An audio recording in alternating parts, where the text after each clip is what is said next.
It was a high-stakes moment, the kind that could make or break a career. I was mid-sentence in a federal cybersecurity briefing, 12 government officials, including a Department of Homeland Security bigwig, hanging on my every word. My slides were crisp, my delivery flawless until the screen froze. A spinning buffer icon taunted me as my Zoom call flatlined, my home office transforming into a digital wasteland. My phone lit up with furious texts from colleagues. Saw what the hell happened. Saw I bolted outside, hard hammering, only to find Karen, the HOA president, standing smugly beside a backhoe.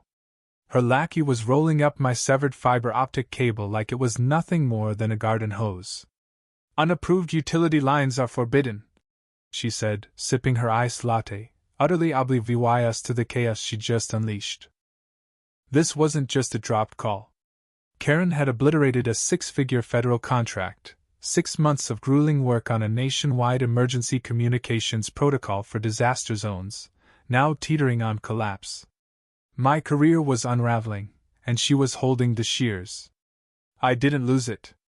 I snapped screenshots of the outage, time-stamped everything, and marched to the utility trench where my cable lay sliced with surgical precision.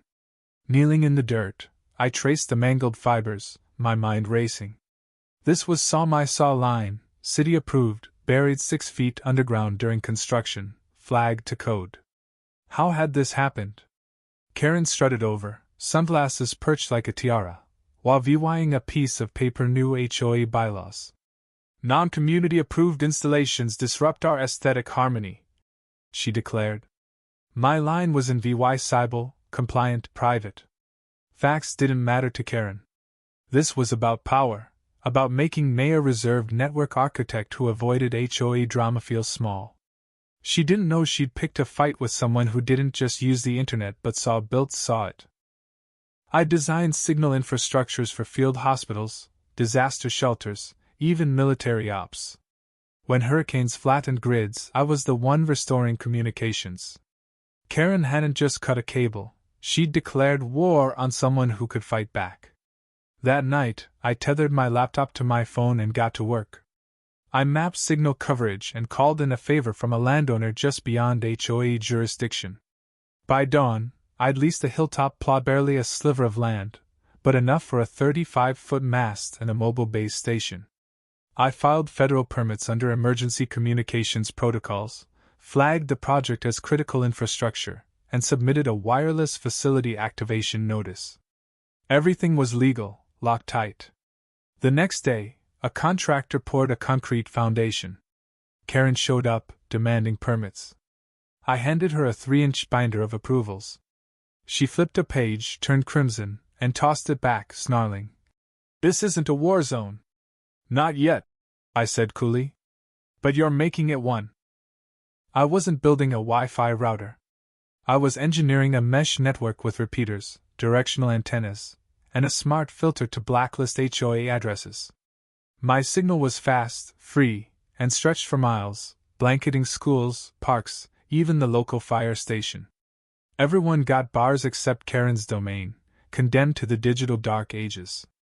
I named the network Saw Free for All, but Karen saw, and the neighborhood memes wrote themselves. Karen's reign was already fraying. Her crusades against unapproved solar panels, porch lights, even lawn ornaments had neighbors seething. My tower was the spark that lit the fuse. When she caught wind of the signal, she roared up in her beige SUV, clipboard in hand, demanding zoning clearances and noise evaluations. I handed her another binder, FAA compliance, RF safety reports, city permits. She accused me of fraud, claiming towers didn't belong in residential zones. "It's emergency infrastructure," I said, voice steady. "Partnered with first responders. Argue with FEMA if you want." She wasn't used to pushback, especially not from someone who'd read the rulebook she thought she owned. She stormed off, muttering about lawsuits, but I was already 3 steps ahead. I filed paperwork to designate the site as an auxiliary emergency node, sending copies to the city, county, and my congressional representative. This wasn't just a tower, it was a fortress. Then things got ugly. My security system pinged at 2 a.m., cameras catching two figures creeping near the tower's fence. One wielded bolt cutters, testing the locks. The other held a shaky flashlight, unaware of my infrared lenses. I enhanced the footage, and there she was, Karen, in her unmistakable trench coat and sun visor, smirking as she whispered to her accomplice. She didn't even bother with a mask. That's how untouchable she thought she was. I didn't confront her. I called the police. By the time the squad car arrived, her goons had fled, but not before damaging a solar connection and yanking a repeater. I showed the officers the footage, explaining the tower's federal status. Tampering wasn't just vandalism, it was a criminal act. They opened an investigation and urged me to press charges. I did. Then I lawyered up, filing a civil suit for malicious interference, business losses, and attempted destruction of infrastructure. Karen was served papers, and her smug grin vanished like a signal in a dead zone. She wasn't done, though. At an emergency HOA meeting, she pushed a cease and desist against my tower, claiming it caused radiation headaches, killed her plants, and made her cat shed. The room erupted when a neighbor yelled, "It's a Siamese, Karen! They're supposed to look like that!" Her grip was slipping. I arrived with FCC compliance reports, safety certificates, and damning footage of Karen attacking my node with a wrench. Gasps filled the air.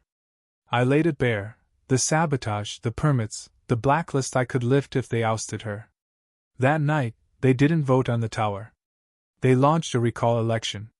The petition spread like wildfire, with 70 fan tram of residents signing in days. Karen's empire was crumbling, but she doubled down, sending goons to damage another solar panel. My cameras caught it all, tightening the noose. The city council meeting was a spectacle. Karen ranted about wildlife, tech bullying, and emotional distress. I countered with permits, speed tests, and a second video of her sabotage, her voice clear. "Rip this junk out before he gets more attention." The council ruled for me unanimously. Residents pulled me aside, whispering, "We're Remo VYing Karen. You've got us." The recall vote was electric. The community center brimmed with neighbors, some wearing soft free-for-all but Karen saw shirts. A neutral moderator counted the secret ballot. Karen was ousted with 78 fan tram of the vote, her loyalists swept out too. Cheers erupted, not wild, but cathartic. The new board lifted the blackout, and phones buzzed as signal flooded the HOA. A child's crayon card, thanking me for her dad's new job, hit harder than any win. Karen's fall was brutal. Her sabotage video went viral, dubbed "saw buffering Karen saw" online. Memes exploded, her wrench-swinging face a punchline. She doubled down on a radio show, calling my tower psychological warfare and hinting at government conspiracies. The host laughed, and her credibility evaporated. My signal did more than connect. It birthed a community podcast, Saw Signal Strength Saw, sharing local stories. A portal offered job boards, school resources, emergency alerts. A national magazine profiled the tower, and a streaming platform turned our fight into a docuseries, spotlighting the community's triumph. At a neighborhood celebration, Karen appeared, defeated, staring at the tower before slipping away. A sign at its base read, "Strong signal, stronger people." The battle was over, but the signal and the community it forged would endure.